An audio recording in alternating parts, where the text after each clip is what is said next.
Hey guys, welcome to another video. My name's Alex, this is Nori, and we're from the Three Bios, and we're going to be getting straight into Arsenal versus Manchester United at the Emirates. We're going to be talking about combined 11, we're going to be talking about our predictive starting lineup, and we're going to be getting into a little bit about the game.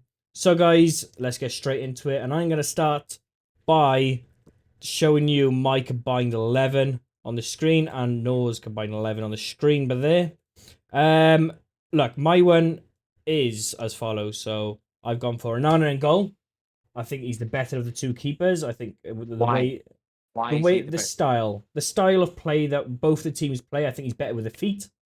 I think he's he's better with the ball, less wasteful with the ball. Okay, he's still getting used to the league, but I do think he is a lot better with the ball and the style that both teams want to play. United are kind of not doing that at the moment, but definitely Arsenal are. I think if you slotted him into an Arsenal team, you would seamless into that team. Personally, that's the reason I'm starting him. On the What is the left, primary? What's the primary objective of goalkeeper's role? to save goals at the end of the day, and he's a very good shot stopper. But also the modern game, the primary role as well is one of them is actually playing from the back, being that extra defender as well. Is So I is think is Ramsdale bad with his feet? I don't think he's as good. I never said he's bad. I just don't think he's as good. When it comes to their goalkeeping credentials, primarily keep the keeping of the goal. How do they both measure up against each Um, other?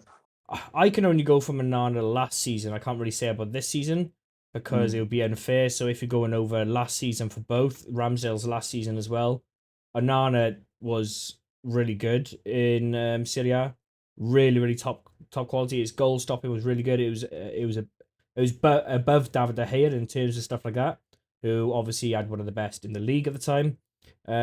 So for me, I think he's a general better keeper, just all round. I do. And I don't think Ramsdale will be your number one for much longer, if I'm really honest. But hey, I've already said that a little while ago. You know what I mean? But yeah. So that's my keeper for me personally. On the left end, you got Zinchenko. Obviously, we haven't got a left back. Um, well, we bought that Raglion or whatever his name is. Grub. Absolute load of shit. So yeah, that's just a freebie for you, really. Left centre back Why? Martinez. Why? If Luke Shaw was fit and firing, Yeah. why would Zinchenko be the better pick for you than Shaw anyway? I think the way they play now, where they cut inside and obviously play that like a midfield type of role, I think he's a lot better on the ball. He's a bit of a he controls it a bit better as well. He's like he is kind of. I think he could play centre midfield role kind of as well. And I think that's why he suits that type of play. Very good with his feet. Obviously played under Pep for ages as well, so kind of a master of that type of role as well. So for me, he's just a lot better. Luke Shaw's not quite as good with his feet. In Understandable. terms of like in terms of the passing, being able to progress from the back for me. So I'll say I'm this. going forward. I'll say this in Luke Shaw's favor. Okay, he is pretty comfortable with the football at his feet. He's shown it for Hmm. England. He's shown it for United more often than enough.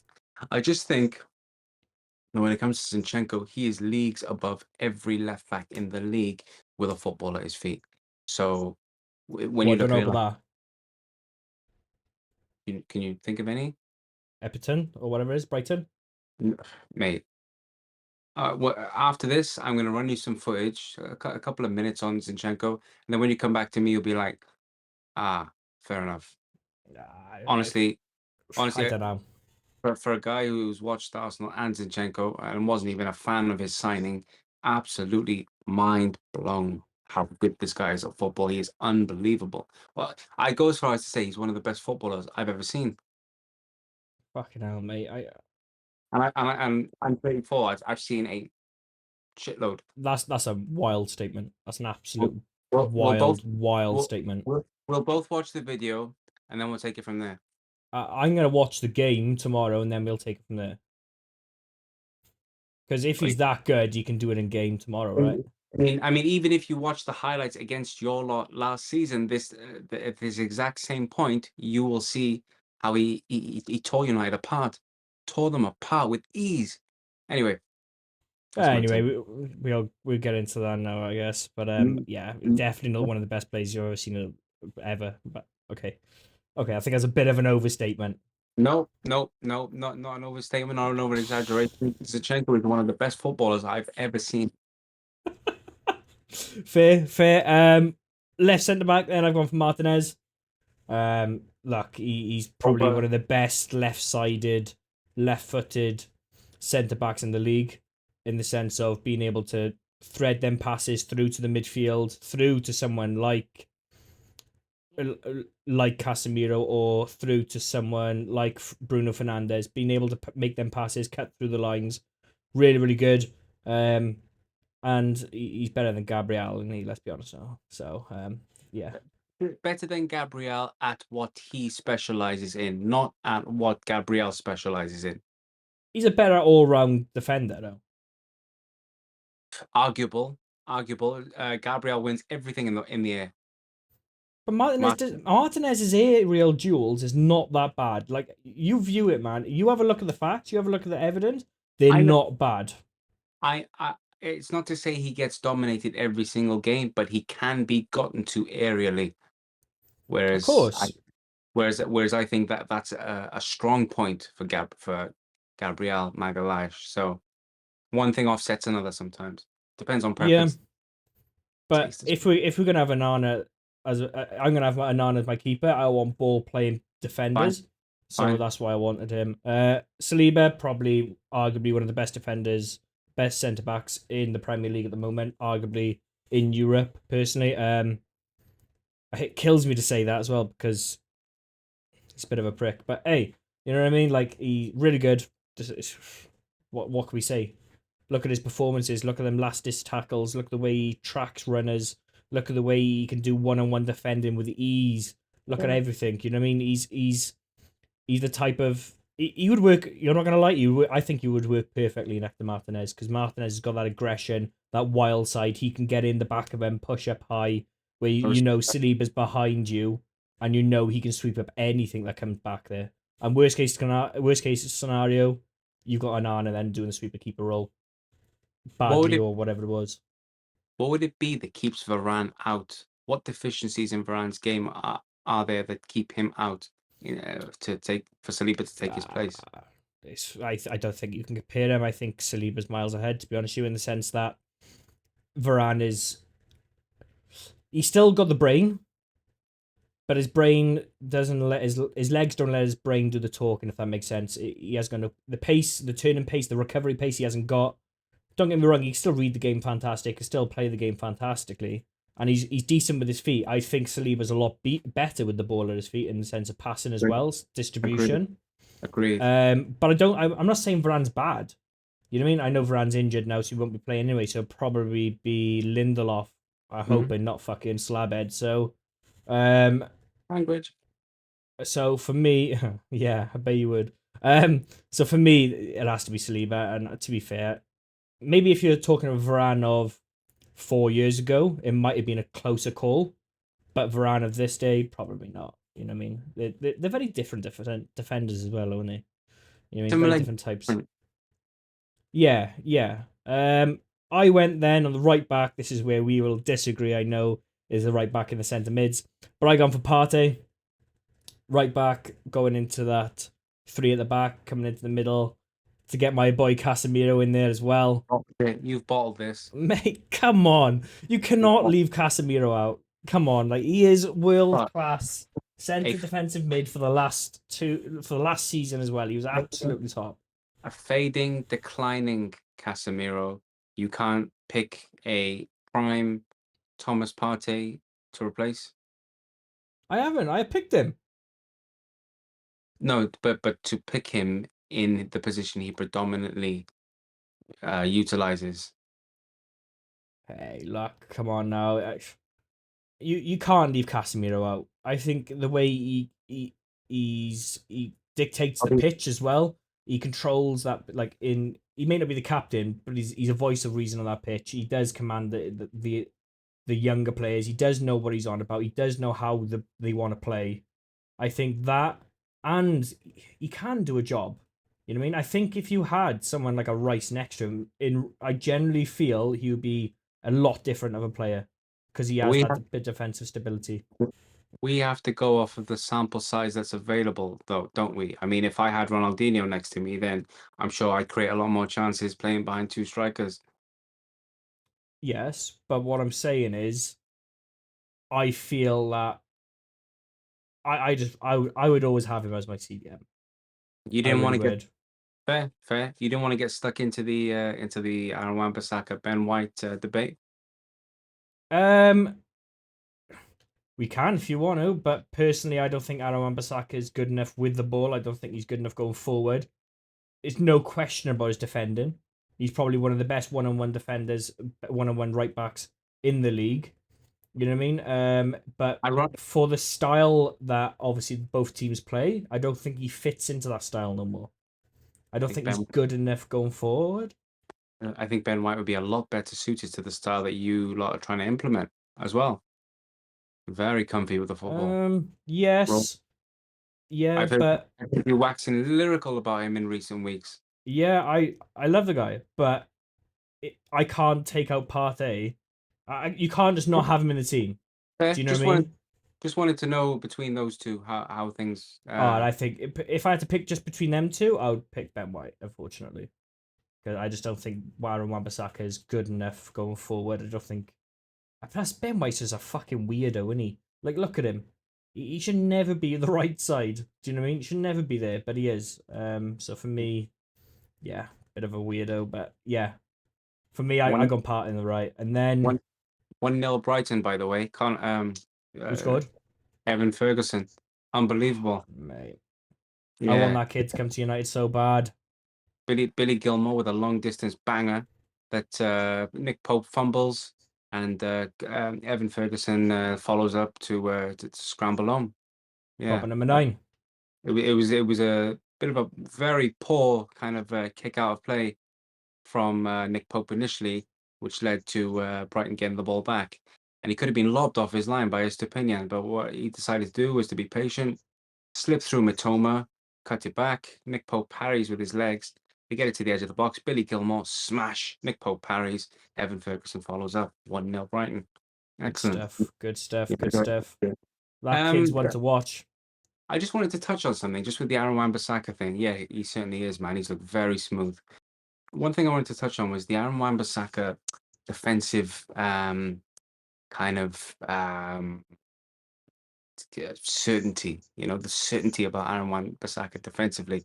I mean, for In when different, in we certain scenarios, I said 1v1, one of the best 1v1 defending.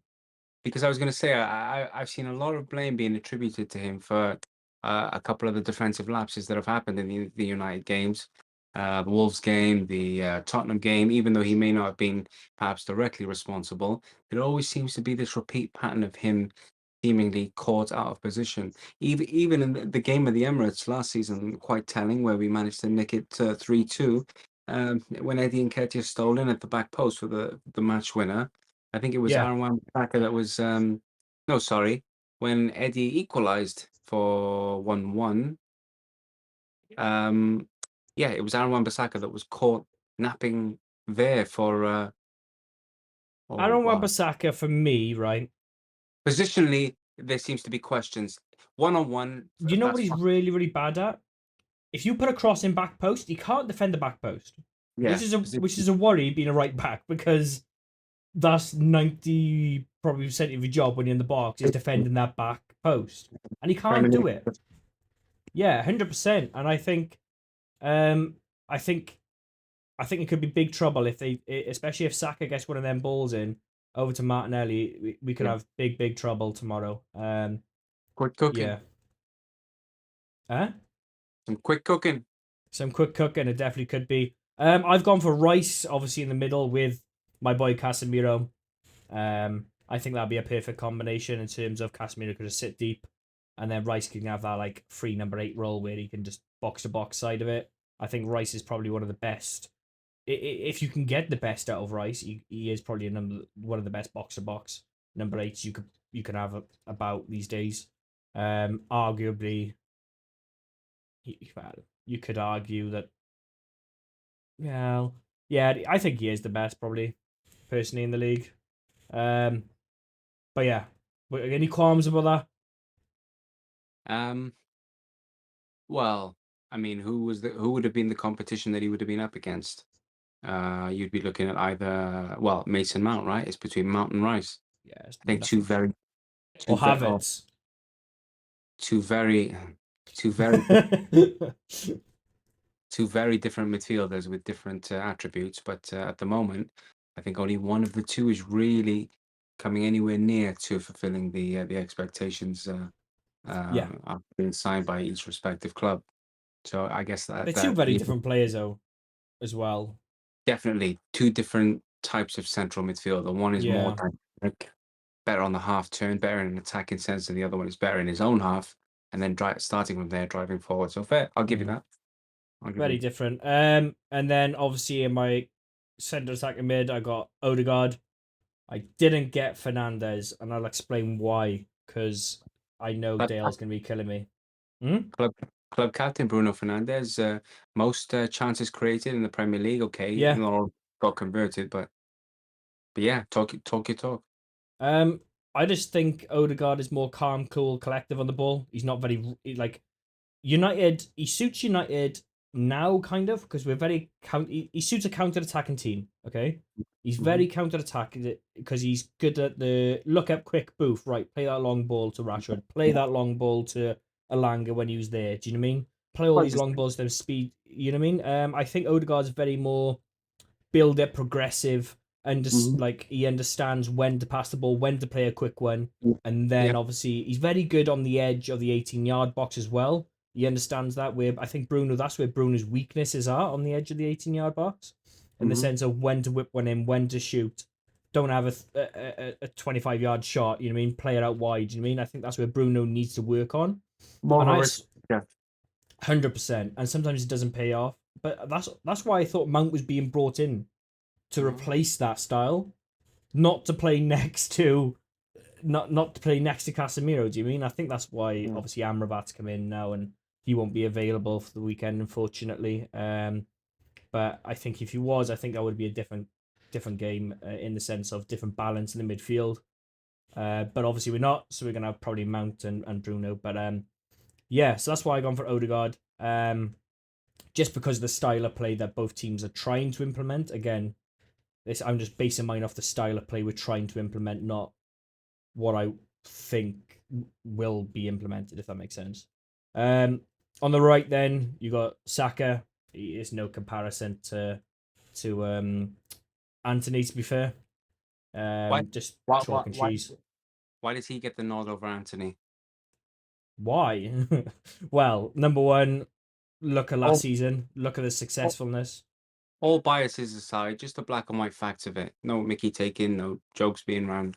He's just Just, generally better. Like mm, number one, he takes the ball. He knows when to cross it. He knows the right time to cross. He knows the right time to shoot to cut inside. always it seems. Anthony doesn't understand like when to do it. He always wants to cut in on his left hand side. Always, no matter what, he always wants to do it. He's so easy to Right. defend. I think I could defend him, right? Mm, mm, Where Saka can go on the right hand side, he can use his right foot. Do you know what I mean? Another one. I think he's just more developed. I'll be yeah, really honest with you. I just think he's more better, all-roundedly developed player better coach. than yeah than Anthony at the moment. I don't think and like everyone goes, oh, he's an 80 million. He's not an 80 million pound player. Anthony's No. not. We bought him. He's to be honest, with you, I wouldn't pay over 50 million for him if I could. Do you know what I mean? Hmm. So that's me personally. So that's Saka on the right. Then on the left, then I go for Martinelli. I to be fair, if there was a striker that was stand out, do you mean that was fit? That might have been a question between Rashford and Martinelli, but I gone for Rashford up front. Just while we're on that, let's say the centre forward position was certified and it was a Okay. toss between Rashford and Martinelli. What is it that separates the two? that would have you lean one way or the other to either or? I think it would just be down to bias at that point. If I'm really honest, I think they're very similar. In this in attributes in numbers last season as well. It's not much. I think I would just go for Rashford because he's a United boy. If I'm really honest, Yeah. and I think it's just like bash it out.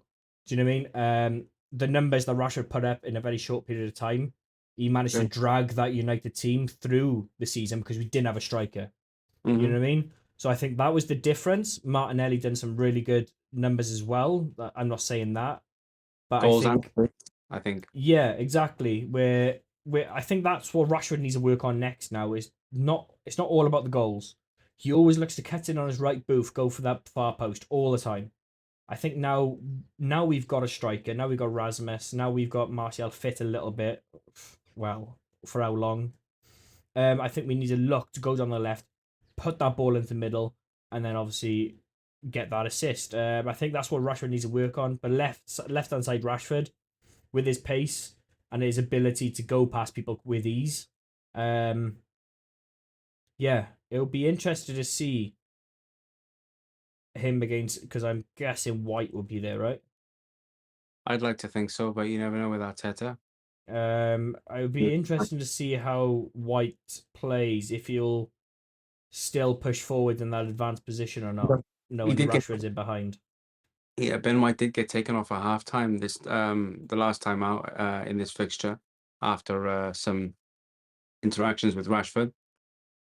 Yeah, um, To note. we'll see. Yeah, He got taken off half hmm. time. Rare for Arteta to do that from for one of his trusted ones. And I know I haven't put him in my team, but it'd be a huge battle for Anthony. Huge battle for Anthony tomorrow. And I got a Again, feeling I don't think he'll be playing. I really don't think he'll play. I think he'll play uh, Bruno on the right. well, what do you feel about that, by the way? When I every fucking time hate it. I hate it. But I think he will. I really do think he will. I think he'll play Rashford on the right. I think he'll play McTominay in the middle, and I think he'll play Mason as a number 10. I really do. I'd be Mason very back, shocked. Hmm? Mason back, is he back? Green? Don't know. I thought so. I thought he is back. I may be No. wrong. Not that Mason. The Not Greenwood. Jesus. oh, we can't say that name. He who shall not be named. Let's say. But yeah, nah. I don't know. He might be out. And I don't know. I thought he was back. I might be totally wrong. I don't know. I'm. Oh, I'm. I might be wrong. But yeah. In that case, then it will be Anthony, and that's scary for me because he's not been playing well. Like, and especially going up against Zinchenko, that's going to be interesting to say the least. To say the least. Up front, then I gone for Rashford just because I think, well, he's going up against Nketiah, is it? And yeah, I guess you could argue if you look at goals, Nketiah to Rashford. I guess you could argue Nketiah, but for me, I think Rashford just is quality off the left, but he can play anywhere in that front three. I think, to be honest, yeah, I do Mhm. think he could play off the right as well. So that was mine. Um, your one. You gone for a. There's only one change really, difference, which is Ju- obviously Just if White. I may, just if I may, back to the Rashford and Nketiah argument. I mean, Eddie Nketiah, I think he scored 2 in 3 games, not including the penalty he won for Arsenal to beat Crystal Palace that night as well. So 3 goal contributions essentially in 3 games. He's in fine form. He's got an England call up by Gareth Southgate, somebody notoriously known for picking his favourites and not really allowing for informed players to break through. So given that, given how well he's led the line for Arsenal, I mean, factoring in how uncomfortable and displeased Marcus Rashford appears to look in the centre forward role, is there really actually not a case that Eddie would be the better centre forward choice up front than Marcus Rashford, simply trying to shoehorn in Rashford because you need to find a place for him? If that's the case, then I'll drop Martinelli. Um, I could not leave Rashford out of this team. I wouldn't, because I know he can make that magic. It just takes one opportunity for Rashford and he'll score. So left wing Rashford, the last game against Forest, he had a hand in all three goals, I believe. Yeah. Right. Centre forward Rashford did sweet FA against Wolves and sweet FA against Tottenham. But also, you have a look at any of us, and whoever plays centre forward for Manchester United is a graveyard shift. Fair, but you have to say, I think it'd be fair to say it as you see it, and that where he's performed best, he should be fitted and not shoehorning him in over other more deserving players in the centre forward role who have played it better, perhaps. I know it's your team and you're welcome to select it, but I think Yeah. just a sense of fairness all across the board. Eddie's not the Yeah. biggest name ever. I'm not going to sit here and pretend he hasn't played centre forward with, you know, uh, great success of late. He has. He's been fantastic. And I don't think Hmm. he should be easily overlooked just in favor of bigger names. If it means Yeah, dropping, I get that, but I would fair, always go for Rashford. fair, Unfortunately, I'm going to do a Gareth Southgate here, and I'm picking my favorite. fair. All right. Um, haven't you Let gone for him up front? It's yours. forgive me, sorry, forgive me, but I need to just quickly touch on this. Um, Marcus Rashford at centre forward Yeah. comparatively to Eddie Nketiah centre forward, Yeah. who fits the role better Well, for you? Rashford's not a striker. Right, but this is a He's lineup where covering. Yeah, but he's covering, isn't he? fine, but either way, him playing there compared to Eddie Nketiah, what do you see between the two, and what's your conclusion between how the two have fared You in? can't compare him. But he That's has like played. that's like comparing But John Stones to fucking Partey. They both play in the same position, but they're not. you can do it, yeah. Well, how effectively did both do the same role at the time? I think that's unfair, though, isn't it? Because I Rashford's mean, played 2 games up there, and if Katie's played how many games up there? if you're a professional footballer, I think it's fair to expect you to be able to operate in a position that's maybe 15, 20 yards to your right, effectively, in a similar It's way. a totally different role, though, isn't it? It is a totally different role, So how especially would the you? way we play it. We play it like our striker is not. Martial's a perfect striker for us. He holds up the ball, right? And that's how we do it to bring in our players, right? Same as Jesus does, right? The same exact thing. You Mhm. don't play the same when you got Jesus in your team to Nketiah, do you? Fair, honestly, these differences are all fine, but I'm just curious as to how Marcus Rashford has fared in the centre forward role when he's been selected there. I don't think he's done well, but I don't think the team's played well though, as well at the same time. The two So games he started, we didn't play well, did we? Let's be so real. is it at least arguable that Eddie Nketiah leads the line as a centre forward better than Marcus Rashford does? Of course, yeah. You can argue it. Doesn't mean I'm going to agree with it. You could argue it. Oh yeah, Okay, just curious. I'm just curious. 100% you could argue it. Do you know what I He like? he is he is a better striker. I 100% like he's a better striker, but I just can't leave Rashford on the team. That's the yeah, reason why I yeah. put him in. The overall threat that Marcus Rashford offers is too much to leave out. That's fine. That's understandable. But I didn't want to just blow off Eddie Nketiah without recognizing, and giving the merit where it's due. He's been fantastic down the line. Yeah, But we move anyway. yeah. Your team? Now then, for my team, so I've obviously got a choice between Andre Onana and Aaron Ramsdale. Can't really make a call on David Raya because he hasn't yet featured for the club. Um, Do you reckon you can start tomorrow after the fuck ups? I was I was appalled. I was appalled with Aaron Ramsdale for the opener that Fulham scored against us. Um, and I've been appalled with him for a lot of our pre-season, to be honest. Every other kick that he's getting and collecting off of his defenders is going out for touch. The ball retention is not there like it was last season.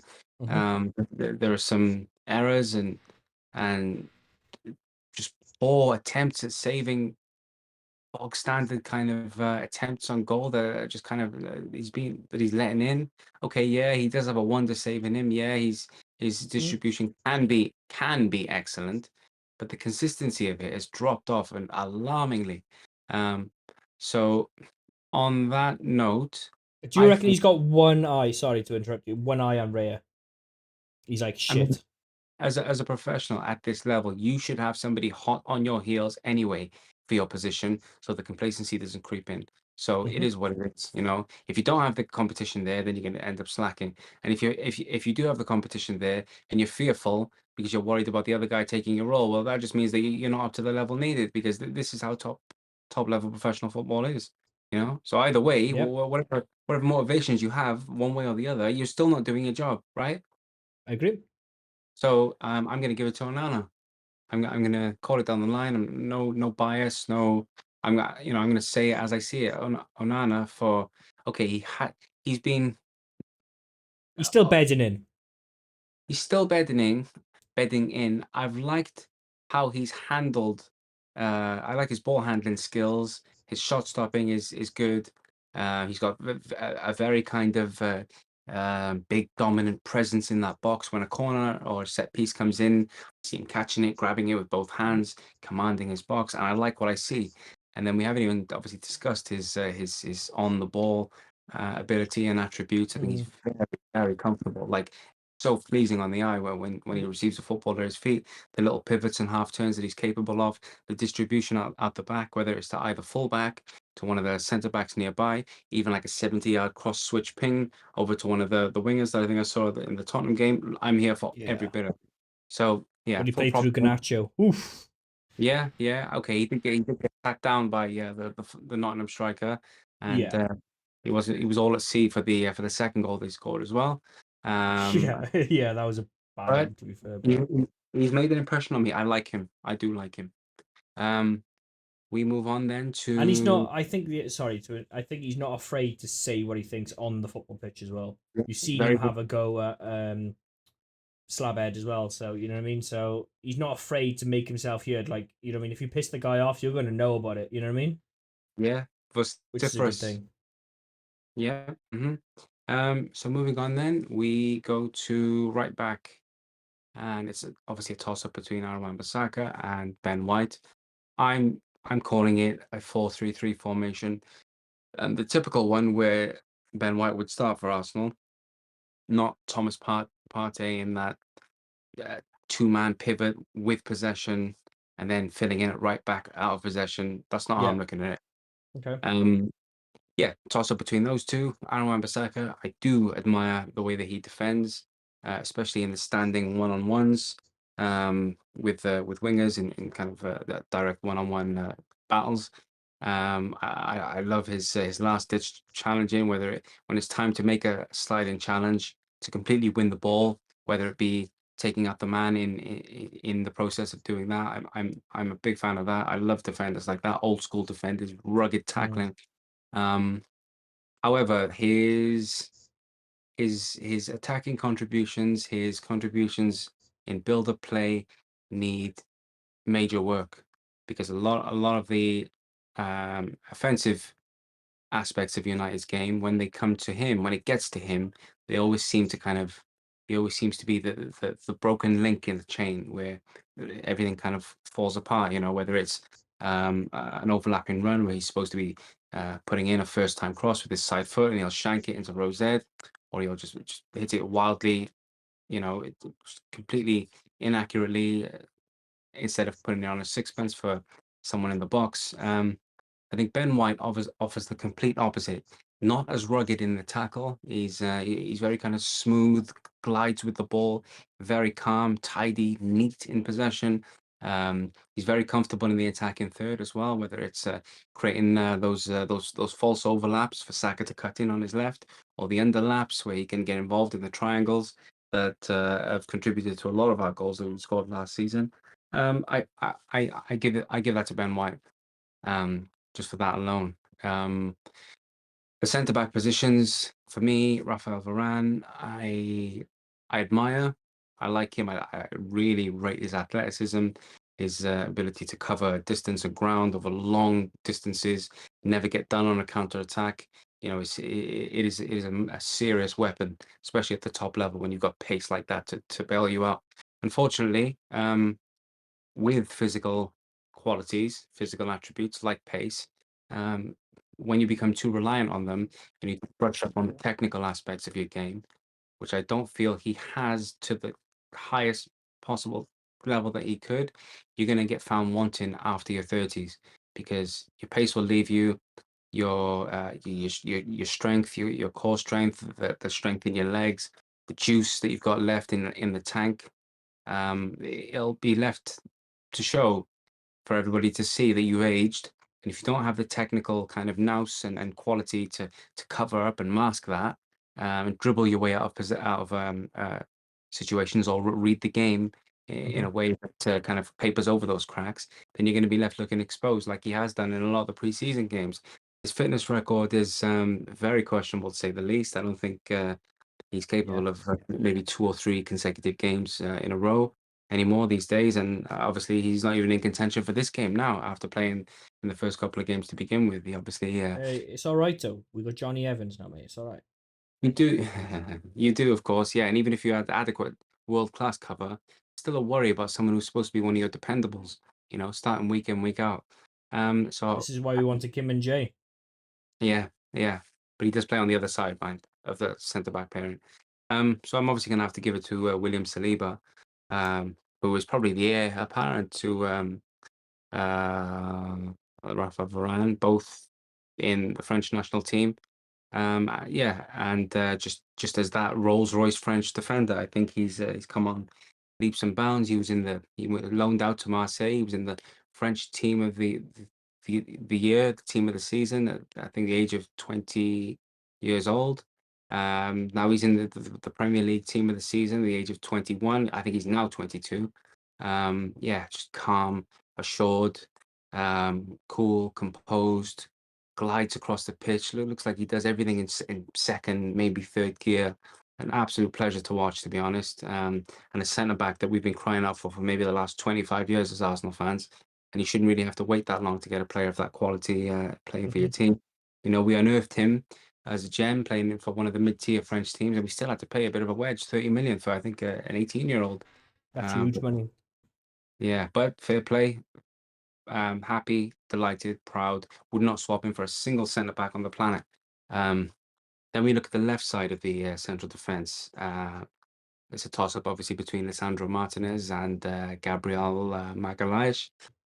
Two very polarizing figures for their respective fan bases. The United fans obviously love Licha, as they call him, the butcher to The bits. butcher.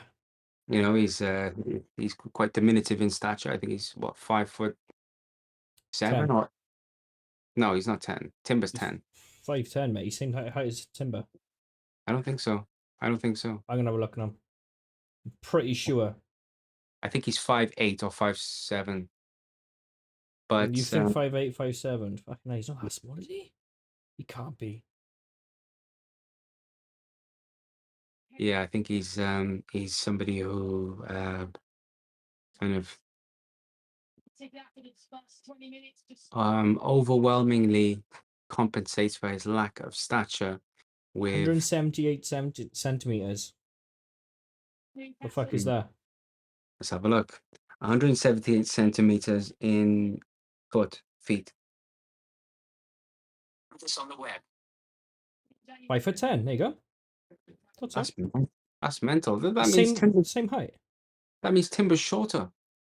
He's 5. Well, this is what they're saying. That's why they. That's why they. When they were playing for Ajax together, they're the shortest centre back pairing in the world at one point. I don't buy that he's taller or not smaller than Timber. Mate, they're the See, same height. I promise you. This is what everyone was saying when they were having a go at like Martinez coming in, and then all of a sudden Arsenal got Timber. Nothing was mentioned about it, and it's like, oh, come height, on. height, height.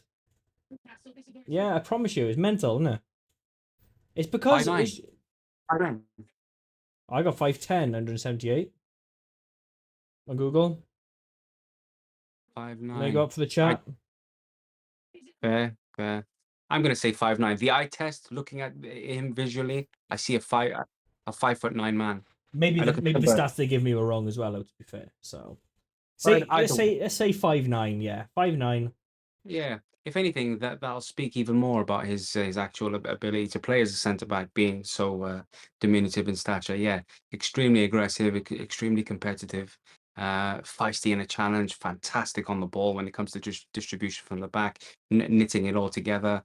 Yeah, uh, a ball playing manager's dream at centre back. And then you got Gabriel, obviously, who, although he's not the worst in the world with the ball at his feet, No, I don't think he's he bad with his feet. Definitely not. I think he's improving, and I think he is getting better. But I think uh, both of them have a tendency to be rash in different ways. Gabriel more so in compensating for his defensive lapses in concentration, whereas Martinez, yeah, he has a touch of that to him, but I think a lot more of it comes from his over aggression and his overcompensation. Whereas Gabriel is a 6'3" centre back. There's no real need for over compensation, but he seems to just have momentary lapses where he doesn't look quite as clean and tidy in his work as, let's say, a Saliba would. You know, he'll trip or he'll stumble Yeah, over it away to someone, and he has to chase back his own pass and things like that. Um, Saliba does get him out of the mud an awful lot of time. I He you know what I mean? From what I've seen of it. yeah, I think one does one covers the gaps that the other lacks in, and has deficiencies in. So his aggression is absolutely needed for Saliba's kind of calm, cool, almost lazy kind of approach to it. You know, he doesn't have the same level of aggression, and sometimes aggression is absolutely needed. You know, so as a pairing, they work perfectly. But I think I would have to give it to Lissandro because Gabriel has left me pulling my hair out a few, well, more than a handful of times with the gaffes and errors that he's made, and a lot of the time he's gone up the other end and he's equalised. Or he's gotten back a goal, and it kind of looks like it evens out. But football's not that simple, you know. That shouldn't be happening to begin with, Mhm. anyway. You play for Arsenal Football Club, you should be comfortable with the football at your feet at all Yep. time, without fail. So I'm giving it Leacher. I'll be fair. I'm giving it Leacher. He'd probably give me One less than I. question Yeah. before you go. Mm. Who's a better defender, Varane or Gabriel? Who would you pick? If you had to pick one of them to play in your team, who would you pick and why wouldn't you pick the other?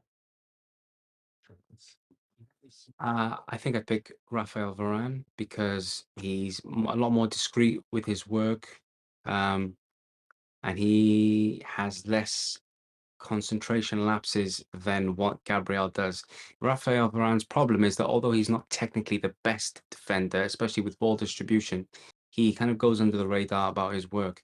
Whereas Gabriel, his aggressiveness tends to end up, his aggressiveness coupled with his um, concentration issues can cause some big problems out of absolutely nothing when a game's at Hmm. 0-0 and a stalemate. Oh, Gabriel's chucked one in for Mitrovic to go in on goal, or for Haaland, I think it happened twice at the Emirates last season. That's three off the top of my head alone, and I could name a whole host.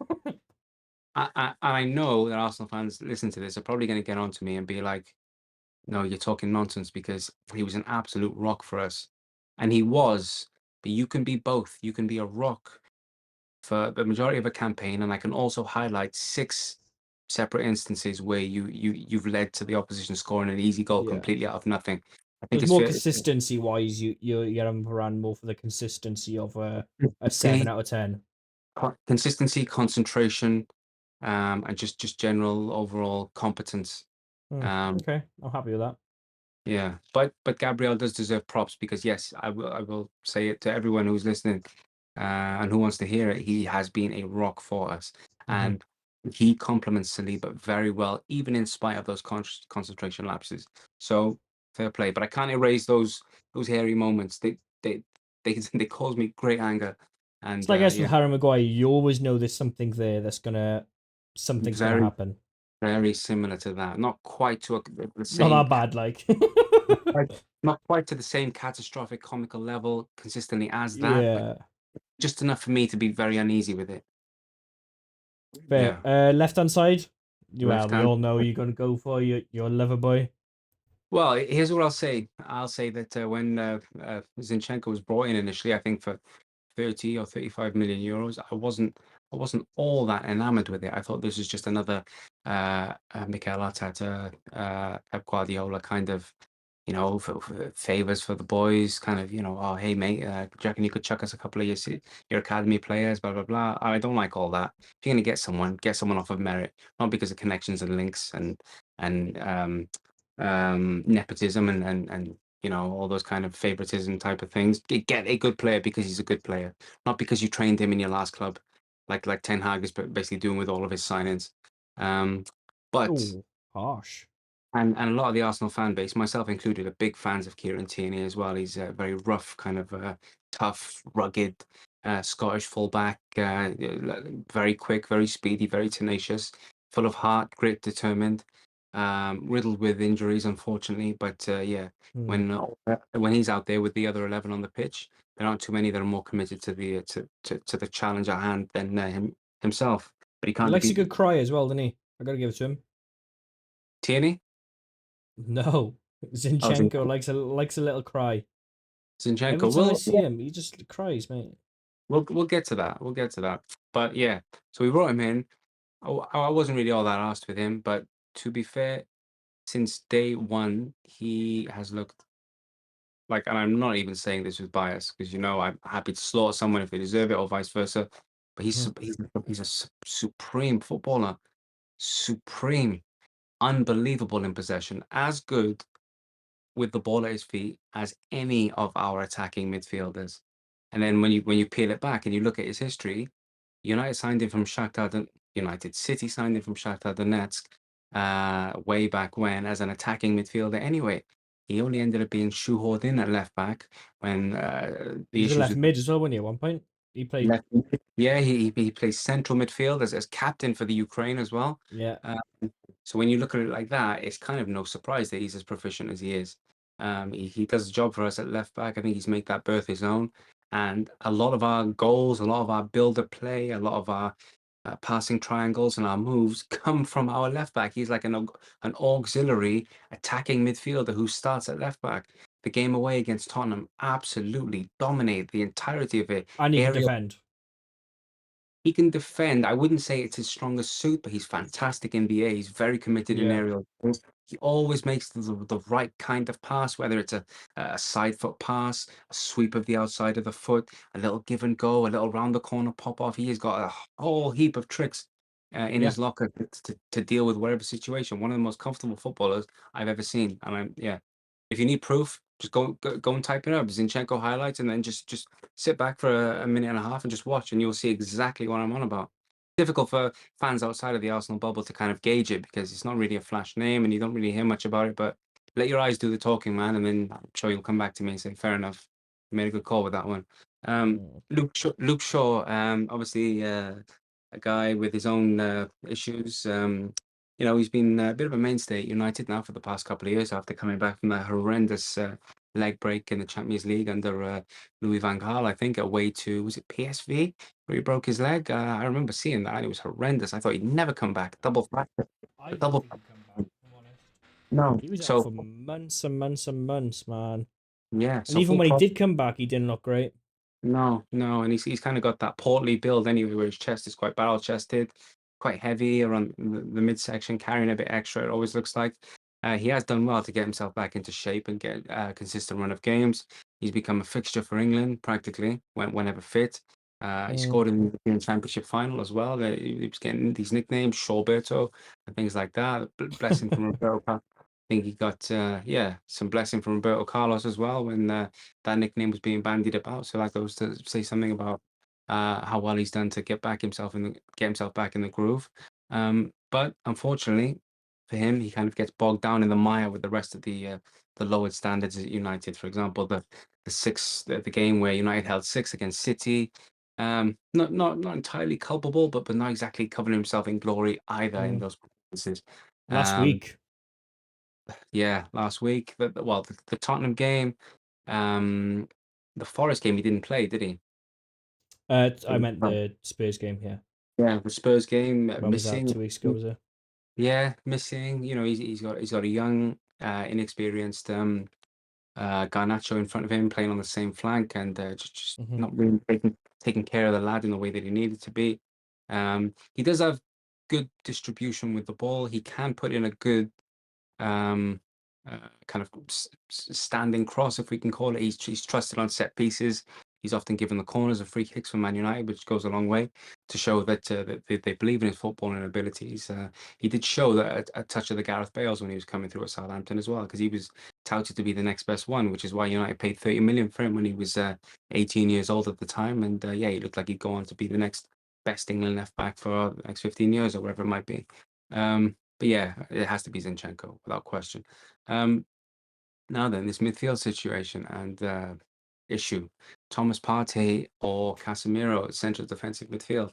Um, yeah, obviously Casemiro is a five-time Champions League winner. In that midfield, that legendary midfield trio, him, Tony Cruz, and Luka Modric. But this version of Casemiro that Madrid sold to United, I wouldn't say he's the same guy. He's been given far too much responsibility, both off the ball and Hmm. on the ball. And without that Cruz Modric kind of double act dynamic to kind of mesh and blend with what he used to do for them. A lot of his deficiencies are kind of being exposed. And then when you couple that as well with the age that he's at now, I think he's maybe 31 approaching 32, to be joining the Premier League, the rough and tumble of the Premier League now at this stage of his career, I think you might end up seeing the decline of Casemiro, like we've kind of been seeing in pre-season for the most part. In Shall his I tell first. you the more scarier thing? Mhm. He's still got 4 years left in his contract with Manchester United. Yeah, yeah, yeah. I mean, if you can get some guys in there next to him who complement his style well, you get Amrabat? some of the best of him back. Perhaps, yeah, I'm about to do the running, Hmm. and be alongside him. That would work well. But yeah, we can't live off of his past achievements. We have to look at what the sample is now that we're looking at, and the version Hmm. now, I've unfortunately kind of he's declined quite considerably. And maybe as a United fan, when you're watching it, you're trying to overlook him getting nutmegged and being ran through, because you'll then, in a couple of moments later, see him do something, very good or exceptional, and be like, "See, told you." These things happen to everyone, but I think it's happening now frequently enough for people to Hmm. kind of open their eyes and be like, okay, this is more than just one game now. This is actually more than just one instance in one game. This is quite a few instances in one game. Like there has to be something in that. So I'm picking Thomas Partey to play in his place. A guy who I think took the best part of 2 years for me to be convinced about. 50, oh no, 45 million from Atletico Madrid. Didn't rate him at all. Didn't rate him for the biggest part of the first 2 years that he played for us. I couldn't see what he offered that 10 other midfielders for the same or less couldn't, until last season, where it was almost like an awakening inside me, and I realized, like, oh my Hmm. God, guy got an absolute feather touch receiving the football. He's very, very calm. Doesn't often shout. He just kind of tiptoes along the pitch as if he's playing in slippers. Beautiful in interceptions. Playmaking from the back, whether that's switching it to either flank and dictating. He's always good for a cutback and a 25-yard strike with a side foot. I think he scored one of those goals maybe 3 times last season, the exact same carbon copy. Um, and then every time, well, with his injury record as well, it showed that every time he has pulled up injured and been unable to play, our team has faltered, because we're very heavily dependent on his dictation and playmaking from the back, from the deeper part of the midfield to the flanks. And yeah, he's the only one who can really do that to the same great degree. I know we have Jorginho there, but Jorginho doesn't have the same physicality as well as the playmaking, tempo dictating kind of attributes that Thomas has. So yeah, he gets a pick. Next up, I guess it'll be the second central midfield berth. And I guess it's a toss up between Arsenal's Declan Rice and Mason Mount, or even Christian Eriksen, with Mount not being fit. Um, I think Declan gets this. He's captain of West Ham, strong, big, quick, intelligent leader. Mason Mount, unfortunately, he's going through one of the worst phases of his career. Off the back of being instrumental in the Champions League run for Chelsea, where he was, scoring at the Bernabeu and setting up goals and slapping Real Madrid for at fun it looked like, and then sliding in that killer through ball for Kai Havertz to round Edison and beat them in the final. Since then, this is been pretty much downhill. As if you look at the injuries, if you look at form, just generally, if you look at positional play, as to whether he's best in a three on the right hand side of a central midfield, being shifted out onto the right wing in like a makeshift role. He's just having a bit of a identity crisis and a crisis in confidence as well. We all know there's a good footballer under there. I was a big fan of his when he was at Chelsea, and well, I'm not fully confident that he'll recapture that form at Man United, but yeah, there's definitely a good footballer in there. But I just think Declan takes this one based on a lot of those variables. Yeah. Then now we've got the attacking central midfield debate, which is always a contentious one, of course. But this could be perhaps based on preference more than anything else. But I think it's safe to say that although Bruno Fernandes is quite a divisive figure, and normally he does come up with the numbers for goals and assists and chance created, and I mean, like the numbers, the initial first two seasons were obscene, obscene. Mm. Like there were times when you look at them and you think, huh, how many? 60 goals and assists in, I don't know, two seasons or 2.5 seasons or whatever it was. Um, but unfortunately, Bruno Fernandes not very appealing on the eye, and anybody watching him over the course of 90 minutes sometimes can look and wonder to see what he actually offers, other than giving the ball away and just repeatedly spamming through balls until one of 10, one of 15 lands at the feet of a striker and they score. And then there we go, another Bruno assist, and we'll paper over the cracks for the rest. But I just think, for me personally, his risk to reward ratio is it's too much for my liking. Mm. There's too many risks being taken. A lot of the times, the ball just needs to be kept in retention, kept and possession kept, and we'll keep it knocking around until we find a way to pick the lock. I have a preference for that, and that's why I'll pick Martin Odegaard, who I think times his riskier moves a lot better. I think to the eye, he's well, quite considerably more pleasing. He's left-footed. He drifts around in the pockets. He's got a feather touch. He's as typical an Arsenal player as you would kind of expect to see in an Arsenal lineup. He's the club captain, obviously. Unbelievable numbers last season. I think he got what 16 goal contributions all in all, maybe 16 goals in total and 15 assists or something like that. So I can't remember what the numbers are, but they're fantastic, to be fair. I think even more than Bruno's for once. Um, yeah, a big contributor to our attacking output. And he just helps with the dictation of the play.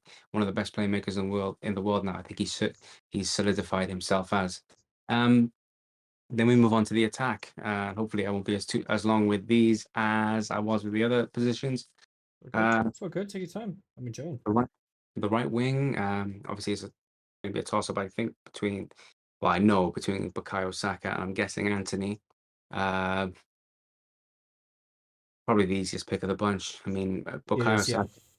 Bukayo Saka, Arsenal star boy, number 7, on all the front covers, England's but back-to-back player of the year. When you consider they got the likes of Harry Kane and Henderson and Rice and this guy, that guy, all playing there, for him to be that guy for England at the age of what, 21 or 22 now, um, barely out of his teens. His consistency in the Premier League is fantastic. Every time Premier League match week comes around the corner, you flicking through the games, then you get to the Arsenal game and like, oh, okay, they're not doing so well. How are they going to get out of this? Next thing you know, Bukayo Saka pops up, long range, 20 yards, 25 yards. It's either a tap in, an intricate move, I'm going to say uh, something. a I'm going long to be distance. very surprised if he does not score a goal when he cuts in inside, um, inside Martinez. Bear in mind, Martinez is left-footed. He's going to cut in, put Martinez on his right foot, and he's going to score one like he always does. Bend it with his left foot into the left-hand side of the goal. Guarantee he's going to score one of them tomorrow. Guarantee you. I think he scored against United both home and away last season, and he scored against them in every other game that he's played against them, which is quite a stat, of course. Yeah, Yeah, very unpredictable, very comfortable cutting in on his left or going on his right and drilling one home, or cutting one back for another midfielder. I think the thing that Saka possesses is that he's got just a level of game intelligence and maturity that are far beyond his years. In his decision making, it's not really one of the standout attributes that'll get you on the front cover of FIFA or whatever. But when you're either a teammate or a fan, and you're watching a guy, a youngster who's making all the correct attacking decisions at the exact correct time for when they're needed consistently, it's just very comforting to know. You know that you can trust him with the ball at his feet, yeah, keep possession, to retain the ball, to take on his man, to go down the byline on his right, to cut in on his left, to thread that through ball, to link the play, whatever it might be. And I think actually that's what separates that level of tier player with some of the would-be talents that don't quite have that, that'll kick them into that top shelf of player. That little difference there, that's the difference between, let's say, class and top class. yeah. Um, when you look at I'd be Anthony, obviously, interested in him going up against Ragion because I believe he's in the squad and I believe he could be playing left back. fair, fair. I mean, Saka's faced and come up against a whole host of fullbacks, and I think he's I think dealt he's with gonna them. wipe. I'm gonna wipe the floor with him. I Yeah, don't rate Ragion at all, or whatever his name is. I can't even say his name. I don't even want to know his name. I don't that's want his him at the club. extra. Yeah, yeah. Well, X for a reason. Yeah, of course. I just wanted to touch on Anthony as well. I mean, for me, of course, I think United have overpaid handsomely, paying 85 million for somebody who's only really proven it in the Dutch league. His numbers weren't really all that impressive, to be fair. But when you look at it, as No, far as the eye test goes, there's a talent in there. There's a fast, direct, exciting winger that really should be having fans at Old Trafford excited, you know. But unfortunately for him, I think a lot of what he brings, the United fans don't really have patience for. They want to see their wingers get down the byline and put a ball in, or they want more than just tricks. And no, no, no. I think I disagree with you there. I think the issue for me with Anthony, my personal opinion now, is that the end product of Anthony is very, very poor yeah, yeah, in yeah, general. Do you know what I mean? And that's his issue. I don't care about. I would love the tricks, right? I love all that. I don't care. I would never stop him from doing that. But I want him to be one on one with his man. I want him to beat the man and get an end product, whether it's a cross in the box or a shot on target. That's all I want from Anthony, and you don't get that. yeah. So I was actually rounding out to get to that point. Um, for all the tricks, for all the success of the tricks and the spins and the skills and what have you, with there being no real end product off the back of them, it gets quite infuriating to see them. Yes. So they what the trick will kind of go hand in hand with the anger at the end of at the lack of end product about it. Um, I think there's a coachable player in there where if you can harness him and mold him into kind of an Iron Robin type of winger, where you can make him be more decisive with what he does. Like Iron Robin, for example, back in the day, tricky Dutch left winger, right? A weapon of a left foot. Every time he cut in on it, playing from the right, cutting in on the left, you know he's bending it in top corner without fail. I feel like Anthony can be molded into that, but it's on Ten Hag to harness that out of him. That's what managers Yes. are here to do, you know. And if they don't end up doing that, then you're gonna end up wasting a potentially very kind of effective weapon right there. Because if I was his coach, I'd certainly be doing that. I need you to be more direct, more effective with the tools that you have. You've got unique tools that not many players in world football have: speed, directness, skill, and a left peg. Go and utilize them properly, you know. But unfortunately, I can't give him the nod. We get onto the left flank, and Yep. I well, I guess in normal circumstances, it'll be between Gabriel Martinelli and Marcus Rashford, two very similar wide players, both full of pace, both with similar attributes and characteristics and playing styles where they like to cut in on their stronger foot, usually they're right, and maybe bend one in or link play, and just be devastating on the flanks, usually getting in behind fullbacks and roasting them. to pieces. Hmm. Um, they're very different physical makeups. Let's say Martinelli, I think he's 5'9" or 5'10", whereas Rashford, I think he's 6'2". 6'1" or 6'2", very slim, slender, leggy, kind of like a gazelle, like Mm. um, running style to him. And Martinelli's more of a compact kind of athletic sprinter type. If I can kind of compare him like that, a bit more diminutive than a sprinter, but certainly like a more squat, smaller in stature, more of a regular looking player, whereas Rashford clearly looks like an Olympics athlete, you know. Yeah. But yeah, both very similar attributes. I think if you stack up their numbers, Martinelli, I think he got 14 or 15 in the league. Rashford, what did he get? 17 in the league, 30 Mm. all in. I think Martinelli got maybe around, I want to say 20-ish, in and around the 20 mark. Is Martinelli that in obviously still all? in. Hmm? All competitions? I think so. I think so. There's a big age difference as well, though. One's 22, the other one's 27. Yeah, yeah, of course. But ultimately, if you're old enough, then you're good enough. Well, if you're good enough, then you're old enough. What I'm So saying is more progression in Martinelli than there would be in Rashford, then, for instance. yeah, perhaps, yeah. For me, on preference, it would be Martinelli. I feel like the one big difference between them both is their attitude. And I see it a lot from United fans where they find that when Rashford isn't getting it his own way, his body language can come across as quite Mm. down downbeaten, despondent, and disinterested. Whereas Martinelli, he's from that Brazilian background, very poor background, probably the favelas that he grew up in, or some maybe poor-ish town. So everything that he has at his feet now, he's clutching and grabbing with both hands, even if it's not going for Yeah. his way. I'm not saying he's completely perfect. He could do with picking his head up at times and picking people out. His link play could be better, and I can see he's definitely trying to thread people in with through balls and what have you, like he did against Fulham for the penalty that Vieira won. Great through ball by him. I didn't know he had that in his locker. On preference, I'm picking Martinelli, but I can respect and appreciate how maybe 9 out of 10 people who aren't Arsenal fans would pick Rashford. 30 goals is nothing to laugh about. I So think yeah, I think on the left wing is who you support. I think you're going to go for your boy in you. I think they're so close.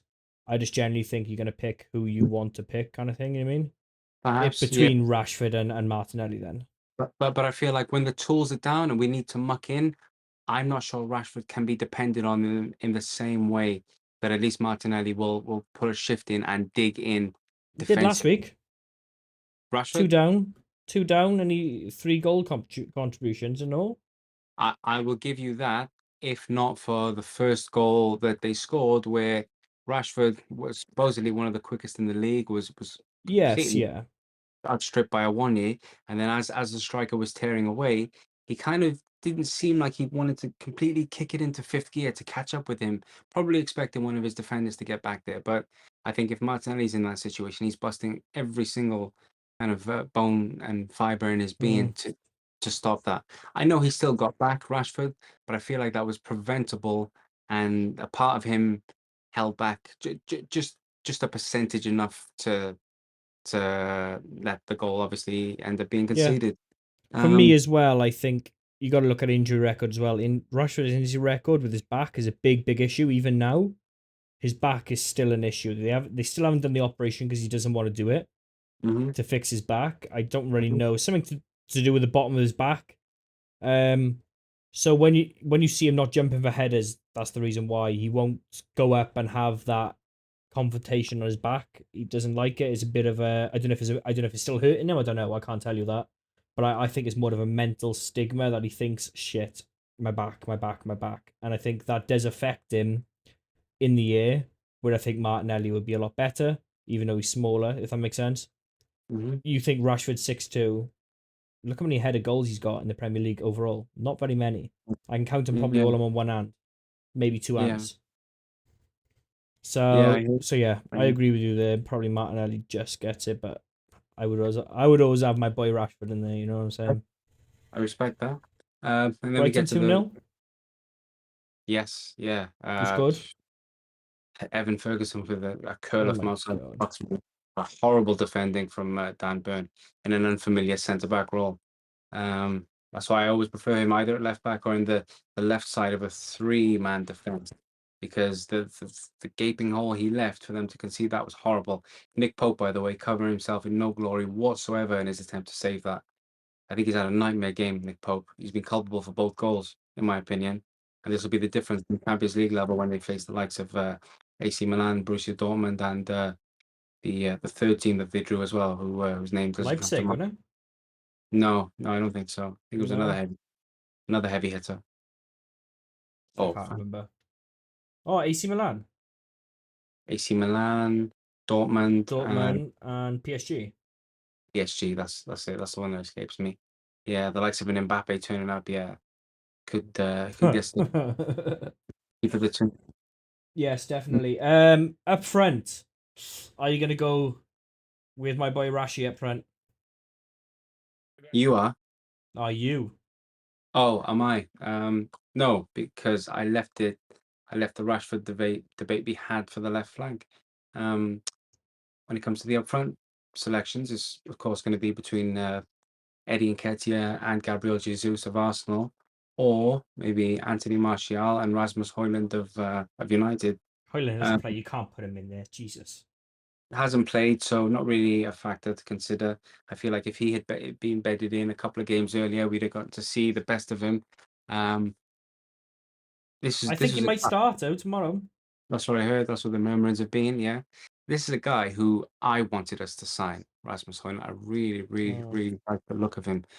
Fast, tall, direct, speedy, destructive, a goal poacher. Would love to get a And number pinky. 9. Yeah, a proper number nine, old school throwback, but with pace as well. It You know. reminds me of a little bit of Cavani. Yeah, A little bit, you know what I mean? Always in that box, always sniffing about, waiting for that little yeah, spill, yeah, waiting for anything. yeah. Scruffy, scruffy. Give him Just half a yard, you'll take it, kind of thing. yeah, exactly. A little stab at the near post, diving header, putting his nose where it could get broken for the sake of a goal. Yeah, my kind of centre forward, to be fair. I love that bravery. But obviously we haven't seen enough of him, if anything. Uh, I think He's been Gabriel injured, Jesus, isn't he? So, yeah, yeah. I think Anthony Martial is not really a player worth considering anymore, and has been pretty much written off by a lot of the United fans I love anyway. him. Any hopes or expectations expected of him Mm, from this season beyond. The injuries just too many. Even seeing him against Forest on the weekend, a lot of guys I know they weren't happy with his physical condition. They say he's lost a couple of yards of pace. yes. Some of the tricks from way back when that he would pull off with ease are just not there. The turning circle is a lot slower. A few things. And then you look at the Arsenal strike force, and okay, not the most popular of strikers, not the sexiest name, Eddie Nketiah, out there, but yeah, this is a guy who's contributed 2 goals and a match-winning penalty in the last 3 games, so 3 and 3 as far as I'm concerned. Um, and yeah, he works his socks off. He puts in an honest shift. He's very dogged. He's very determined. He's got a lot of talent available at him. He could definitely work with his link play. Let's say sometimes you'd rather take on one man too many than feeding in the right striker. But he's doing all the right things, and I think he's meriting the 100-3-0, and he's merited the 100 grand contract that he picked up Please say it's as well. Matoma. It's Evan again. Evan. No way, hat trick. Yeah, big deflection, but yeah, well deserved. I might not count it. Um, On goal, probably. yeah, likely. But yeah, just back to Eddie. I think with him obviously being called up to England as well by Southgate, breaking in and breaching that England squad is not the easiest thing to do. So he deserves all the respect and props. Mm. And really, based on merit, he really should be getting the nod for the centre forward role. Uh, And I think I will give it to Eddie and Nketiah. I will. I think I prefer life to be based off of merit more than big name and reputation and history. What have you done for me lately? You know, if you're performing well, then you should get rewarded. So he'll take it. In any Fair other enough. in any other season with any other circumstance, it's Gabriel Jesus without an absolute shadow of a doubt. Um, just power, well, strong, technical, skillful, fantastic link play, fantastic. Just ticks every single box. Brave. He could probably be a more potent finisher, but ultimately, I can't pick Gabriel Jesus because his fitness record of late has been very bad, to be Hmm. fair, missing for months on end at a time, and every time he comes back, he looks just that touch heavier as well. And yeah, I'm gonna have to give it to Eddie. So that's my 1 to 11 there, guys. Appreciate your patience with me. I know I knew it'd be wrong, Nice. but there we go. Uh, More content. Fair enough. We're very similar. I gotta say we're very similar on it. One or two, I've tried to bed in a couple of players, wean them in, like you know what I mean. But yeah, I think not a bad little selection for both of us. But there. Next, now I want you to tell me very just a lineup now of who do you reckon is going to start for Arsenal tomorrow, and then I'll go on to United's team. Sure. Okay. I see Arteta persisting with this experimental formula that he's trying to adopt of late. So he'll be looking at maybe a back three of Ben White, William Saliba, and probably the Polish lad Jakub Kiwior, in the absence of Gabriel, who's found himself on the bench of late.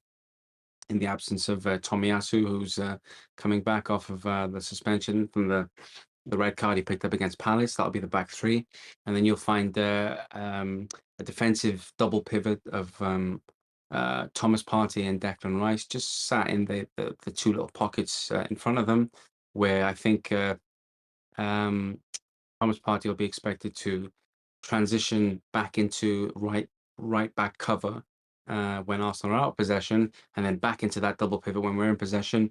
So with the double pivot, then you'll have Martin Odegaard just at the tip of that, just Hmm. picking up from all the dog work that the two behind him are putting in, and then he'll be looking to link up then into the next phase of play with Bukayo Saka on the right hand side of the wing, the flank. Um, Martinelli on the left hand side of things, and Eddie and Ketia at the tippy top of it, I would say. Is it? We need to double check if that's 11 or not, though. So you got keeper, you got White, Saliba, Kivior, you got Partey, Rice, Odegaard, Saka, Martinelli, and Ketia. Oh, I'm missing one. Yeah, Havertz, your best mate. I guess I must be Kai flipping Havertz. There's a reason I why you forgot him, mate. There's a reason I why. tried to be a fan. 3 games, 270 minutes of football played, 4.5 hours of football played. Whatever which way you want to dice it up and look at it. Um, I don't know what this guy does. I don't know where he plays. I don't know what his position is. I don't know what his strengths are or his weak. I know what his weaknesses are, and it seems to be everything to do with the football. Um, He's good at but running back and forth. yeah, okay. Um, He is, oh, he is. He's terrible. He's terrible, mate. I he's think out done. of him and Mount, who's the worst? I That's think. a hard one, isn't it? I think they're as bad as each other. Mm-hmm. I Yeah, I feel like. agree. I feel like there's a bigger expectation from Havertz, which ultimately leads to a bigger disappointment. But Mm. I don't think that makes Mount any great shakes better still. Who would No, I rather have? I don't see him any better. I'd probably rather have Havertz over Mount because I think Havertz's ceiling is higher. Someone somewhere saw fit to pay for Chelsea to pay 75 million pounds for that talent, right? And then that was followed up with 65 million transfer to Arsenal. So there has to be something there. Whereas I think I've seen the best of Mount and I've seen where his ceiling is, but I don't know where Havertz's ceiling is. That's the only thing. It's the mystery about Havertz that Or have we seen Havertz ceiling and everyone's just overhyping it? I've never seen his ceiling. I've never seen him play well consistently. I've seen Mason Mount play well Some consistently, people players can't. and he's a fine footballer when he does, but I've never seen Havertz's ever. I So got I a don't feeling tomorrow he's gonna absolutely rip it apart, mate. I really do. and I guarantee you he is. You know, he's one of those players I think will turn up in the big games, and I think he'll just rip it apart. And if he does, I'll be so angry, so Mm, angry. yeah, I mean, Um, you let him run roughshod, then well, there's no hope for you, is there? well, I'll explain. So I obviously United are probably they're gonna start with Anana. Hmm. It's gonna be Aaron Wan-Bissaka on the right. It's gonna be Lindelof, and it's gonna be Martinez obviously on the left back. Hmm. I I, I hope it's Delone, but I got a funny feeling it is gonna be Raglion or whatever his name is. I'm really not happy with that signing. Really pissed off with it. I would have preferred Cucurella. I don't look. Danny Levy doesn't like giving anybody a player with no low fee for a reason, right? He Hmm. doesn't like it, especially to someone he considers a rival, right? Anybody in the Premier League, the top eight are all rivals to Spurs. He give him to us, right? And all we're doing is paying his wage. There's no loan fee, there's nothing. Why? Because he's shit. Hmm. Um, Not a big fan of him. Personally, I'll play Delo on the left. I would have obviously you got to play Casemiro and probably Ericsson. But to be fair, I would go with Ericsson and Scott McTominay just because with your midfield three, you Hmm. need that energy, you need that tenacity in there, and I think that's what Scott McTominay gives you, even though he hasn't got quite the quality What's Ericsson compared to giving you? Ericsson. Ericsson gives you the quality, doesn't he? He gives you that through balls. He gives you that vision. You know what I Have we mean? not? With the ball. Yeah, fair. Fair. Um, I think then I would play Ericsson as number 10, Okay. Bruno on the No. right. This is what I think he'll play. Okay. Fine. Fine. Bruno on the right, Rashford on the left, and I think either Martial or Highland up front. I hope Highland because I think with Bruno on the right, maybe whipping in one or two balls into the box, he might get on the end of it. You know what I mean? Hmm. That's why I think he might line up, especially with that, because I think he likes for some reason he loves Bruno on the right hand side in big games. So I don't know why. I don't know whether it's to pack that midfield a little bit more with an extra body who Hmm. will come back and actually defend a little bit. I don't know. Or whether he thinks he's more creative than Anthony, which arguably you could say he is a lot more creative than Anthony. But he Hmm. hasn't got that attacking threat, that prowess of a Sancho or an Anthony. Um, so yeah, but it's probably going to be not. It's probably not going to be that lineup if we're really honest. That's Hmm. what I wouldn't mind seeing. I think the actual lineup is back 4-5 the exact same. It'll be Casemiro, it'll be Ericsson, Bruno is number 10, Anthony on the right, um, Rashford on the left, and then whoever's up front on the day. Whoever for a change, we've actually got a choice of striker, which makes a extra chance change for once. I Hmm. think it'd be a big, hard game for Rasmus Højlund to come into straight off the bat. Like you're going Hmm. up against the second best team in England. You're going up against a well organized, well drilled, very attacking, high pressing team Hmm. who play out from the back very well. And you just come back for the first time now. You're going straight into that team. For me, that's a bit of a worry. I don't know if I would play him at such a young age as well. He's very young. What is he, 19? Maybe 20. 20. 20 is he? There you go. So he's still young. Do you mean? It would have been nice for him to come back last week, give him a game against Forest, Hmm. but we don't have that luxury, unfortunately. So yeah, we'll see. We'll see. But if he does start, I hope he fucking scores. You know what I mean? Yeah, get him off to a banger. At least we can have a striker who can put a ball in the back of the net. That's what I want. No more of Yeah. this fucking Wout Weghorst or whatever his fucking name is. You know what I mean? Yeah. So yeah. So I'm gonna say my predictions now. Okay. I'm gonna say my prediction of the score, and I think my head's telling me 1-0 United. No, that's what my heart's telling me. My head's telling me probably three. I can see us getting slammed by Arsenal. I really can. I can see Mm. 3-3-1, 3-0, something like that. I think our midfield is so unbalanced at the moment. It's not weak. It's just unbalanced. In the sense of You seen last week, I guess, when Ericsson came in, it was a bit better.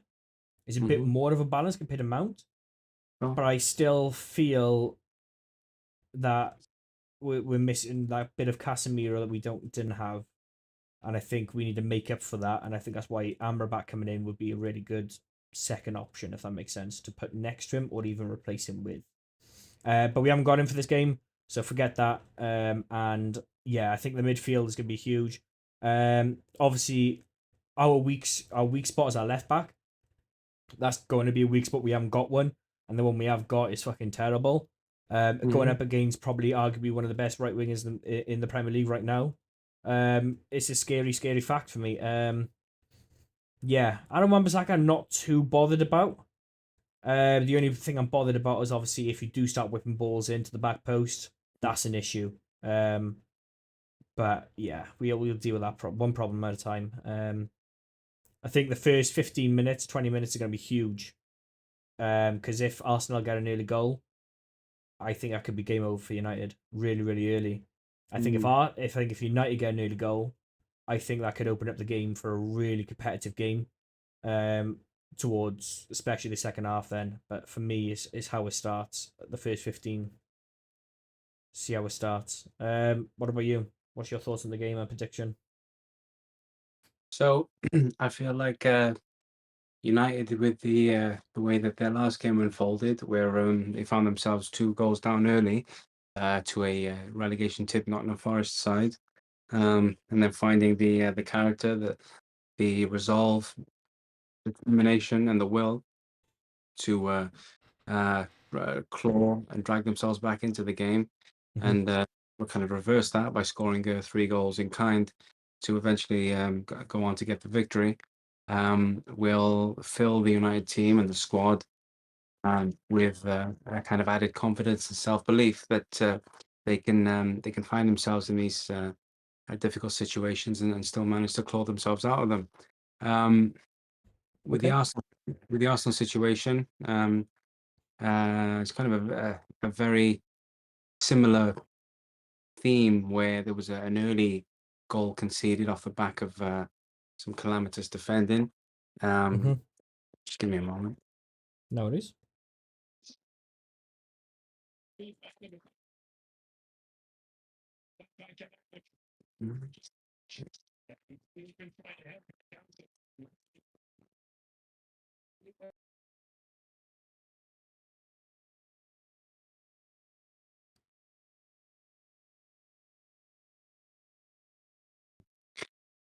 Just in regards to that, the very similar kind of backdrop of having conceded an early calamitous goal, um, uh, thanks to some comical defending at the back.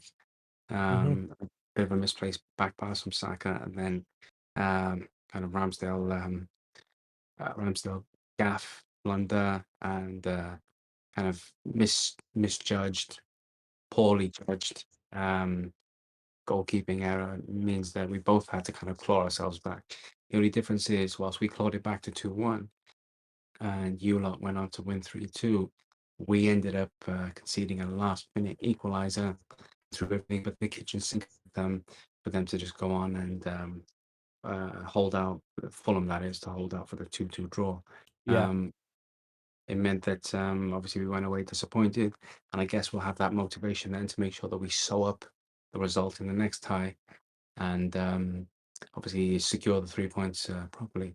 But then it does leave us in a situation where there's a worry and a concern about ourselves defensively, and then with the expectation for us to beat a wounded United, Mm-hmm. that may not play as well into our hands as You being everybody. favourites as well is gonna be huge. Us being favourites doesn't um, doesn't bode well for how the match will end up going. Because if mentally you're the favourite and there's an expectation to win and to beat them, and then we go and concede one, then that's a double expectation. And I just think it's a lot of pressure. Yeah. So I just feel like as obvious as it looks like Arsenal might turn up and steamroll United, I feel like a lot of the mental uh, dynamics going on off the back of the previous results might show you a bit of a different game. I do expect to see us go on and beat United, hopefully handsomely, and based off of form, it should be handsomely given the development stages of both respective teams. But as we all know, this particular fixture is Phone goes is out the window. phone goes out the window. It's quite a unique one, isn't it? Whereas no matter Mm. who's doing what, United always seem to show their hand whenever they seem to face Arsenal, home or away. Look at our preseason. I know it's only preseason, but we've been terrible all preseason, but we still beat you. Do you know what I mean? Yeah, Um, exactly. And So yeah, and then proceeded to be terrible after that. yeah, 100%. Strange, isn't it? Yeah. Very strange. I'm gonna go with an Arsenal 4-2 win. That's what I'm gonna go with. 4-2, loads of goals. I don't know where United are going to get their 2 goals from, but I think you're going to awaken a beast, and we're finally going to show people what we're made of, and the reason why we were leading the league for 93% of it last season. I do. I hope that United come out with a fight and attitude. I think it's going to be a red card in this game, by the way, for someone. I hope not. I hope not. I hope not, but I generally feel it is because I think it's going to be so much adrenaline. This fixture always has been, right? But I think even more now, knowing that how bad United have been recently, Mhm. I think they will be up for it big time. You know what I mean? You've got that Manchester-based referee, don't you? That Anthony Taylor, is it him? Oh, mate, he's the one who sent Casemiro off twice last season. Yeah, I know him. Prat, fucking hate him. Yeah. He's part of that So scandal, wasn't he? Oh, gotta protect that. Oh, gotta protect my mate. Fucking was it him or prat. was it Mike Dean? Mike Dean, but he was protecting Anthony Taylor. Ah, right. Interesting. So he's Interesting. a bit of a prat, isn't he? So I don't really trust refs. I don't trust him, to be Mm. honest with you. But hey, um, no, thank you again for showing up today and giving this preview of the game. Welcome. Welcome. Pleasure. Pleasure. No doubt we are going to be one of us is going to be sad and down after this tomorrow, but we will be back. Hopefully, we'll be back tomorrow, right? Tomorrow afternoon, I'm back. with a nice little review after. We'll try and get Dale on, but fucking hell, got more chance of seeing King Philip in you. Anyway, I'll guys enjoy the rest. Enjoy the Where you at, game. man? Too much You are. custard. Just a shout out to Dale, man. You need to get your behind back on the sofa and start contributing to this. We're called the Three Amigos, and for the last 4 or so episodes, it's just been well, we're called the Three Boyos, but it's just been the Two Amigos for the last It is. couple of episodes. Dale, man, It is. streets, What's going on, Dale? We're streets calling you out out live. Everyone's live. going to see this. Exactly. Where you at, boy? Right in. Thanks again, guys. Don't forget to like and subscribe, share with a friend. And yeah, hopefully United get the win. I'm going to get that in before we hang up. Right, guys. I'll catch you later. Up the Arsenal. Peace.